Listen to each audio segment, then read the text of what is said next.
আসসালামু আলাইকুম। বাজে ক্যাপ্টেন্সি এবং বাজে ফিল্ডিং এর কারণে প্রথম টি-টোয়েন্টি ম্যাচে পাকিস্তানের বিপক্ষে 37 রানে হেরে সিরিজ শুরু করেছে টাইগাররা।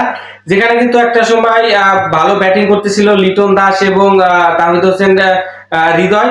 তারা কিন্তু 202 রানের টার্গেটে ভালোই ব্যাট করতেছিল। তখন মনে হচ্ছিল বাংলাদেশ হয়তো এই ম্যাচটা জিতলেও জিততে পারে।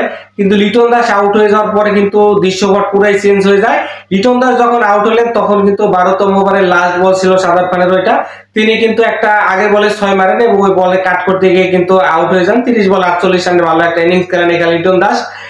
তো তারপরে আসলে বাকি ব্যাটসম্যানদের ব্যর্থতায় কিন্তু বাংলাদেশ 37 রানের বড় হার দিয়ে কিন্তু সিরিজ শুরু করেছে। এখানে তাহিদ হোসেনের ব্যাটিংটা আমার কাছে আপ টু দা মার্ক লাগেনি। তাহিদ হোসেনকে কিন্তু আমরা হাইলি ট্যালেন্টেড একজন ব্যাটসম্যান হিসেবে ভাবি, কিন্তু ইদানিং সময় কিন্তু তার আউটগুলো এবং তার শর্ট সিলেকশন কিন্তু খুবই দৃষ্টিকটু লাগতেছে। জাকির আলীর মাঝখানে একমাত্র ইন্টেন্ট এবং ইম্প্যাক্ট দেখেছিলাম টি-টোয়েন্টি ক্রিকেটে। তিনি 20 বলে 36 রান একটা ইনিংস খেলেন। তো সে আউট হয়ে যাওয়ার পর আসলে হাসান আলীর দুর্দান্ত কামব্যাক আমরা দেখেছি। তিনি কিন্তু 30 রানে 5 উইকেট তুলে নেন। ফলে বাংলাদেশের ব্যাটসম্যানরা কিন্তু তাসের ঘরের মতো এখানে ভেঙে পড়ে। বাংলাদেশ কিন্তু এই ম্যাচটা শুরু করেছিল দুর্দান্ত ভাবে। আরব আমিরাতের সাথে বোলিংটা আমাদের একদমই ভালো হয়নি, কিন্তু আজকে বোলিংটা প্রথমটা খুবই ভালো হয়। শেখ মেহেদী কিন্তু সায়েম আইয়ুবকে 0 রানে ফিরিয়ে দেন কট এন্ড বল করে। পরের ওভারে কিন্তু এখানে শরীফুল ইসলামের দারুণ একটা সুইঙ্গিং বলে ইনফর্ম ব্যাটসম্যান এখানে ফখর জামান এলবিডব্লিউ হয়ে প্যাভিলিয়নে ফিরে যান। এরপরে কিন্তু আমাদের একটা চান্স আসে থার্ড উইকেট পড়ার। যদিও এখানে জাকির আলী অনেক কিন্তু সহজ একটা রান আউট মিস করেন, না হলে কিন্তু 10 রানের মধ্যে কিন্তু 3টা উইকেট পড়ে যেত। তখন কিন্তু ম্যাচটা অন্যরকম হলেও হতে পারতো। প্রথম 3 ওভার শেষে তাদের কিন্তু সংগ্রহ দাঁড়ায় 12 রান। এর পরবর্তীতে কিন্তু তারা রান এক্সিলারেট করতে থাকে। হাসান এখানে হচ্ছে ক্যাপ্টেন সালমান আলী আগা এবং হচ্ছে মোহাম্মদ হারিজের মধ্যে কিন্তু ভালো একটা পার্টনারশিপ গড়ে ওঠে। মোহাম্মদ হারিজ 18 বলে 31 রানের ক্যামিও খেলে তানজিদ হাসান সাকিমের বলে কিন্তু এখানে আউট হয়ে যান। এরপরে হচ্ছে হাসান নওয়াজ এবং সালমান আলী আগা কিন্তু পার্টনারশিপে মূলত বাংলাদেশ ম্যাচ থেকে ছিটকে যায়, এটাই আমার কাছে মনে হচ্ছে। এখানে সালমান আলী আগা কিন্তু 34 বলে 56 রানের একটা দুর্দান্ত ইনিংস খেলেন এবং হাসান নওয়াজ কিন্তু পিএসএল এর ম্যান অফ দা টুর্নামেন্টের একজন ব্যাটসম্যান। তিনি 22 বলে 44 রানের একটা বিধ্বংসী ইনিংস খেলেন এবং যেখানে কিন্তু স্পিনারদেরকে তিনি পেটান বেশি। এবং এখানে মনে হয় লিটন দাস কিন্তু খুবই বাজে ক্যাপ্টেন্সি করেছে। তো সাদাব এবং হচ্ছে হাসান নওয়াজ কিন্তু খুবই স্পিনারদের বিপক্ষে ডমিনেট করে ব্যাটিং করতে পছন্দ করেন।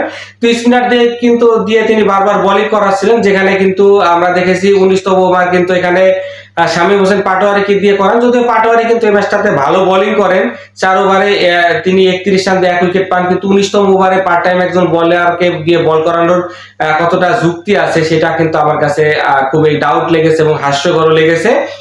এই একই সাথে কিন্তু আমাদের মেন বোলার এখানে হাসান মাহমুদ 3 ওভারে 24 রান দিয়ে 1 উইকেট নিয়েছিলেন, তো তাকে কিন্তু আমরা করাতে পারিনি। পাশাপাশি শরীফুল ইসলামের কিন্তু একটা ওভার রয়েছিল এবং 18 ওভারে কিন্তু রিশাদ হোসেন এখানে সাদাব খানের কাছে 20-22 রান দেন। লাস্ট 3 বলে কিন্তু 2 ছক্কা এবং 1 রান দেন। তো 18 এবং 19তম ওভার স্পিনার দিয়ে বোলিং করানো এই ফ্ল্যাট ট্র্যাকে, এটা আমার কাছে মনে হয় সাহসিকতার চেয়ে এখানে মনে হয় যে খামখেয়ালিটাই বেশি ছিল লিটন দাসের।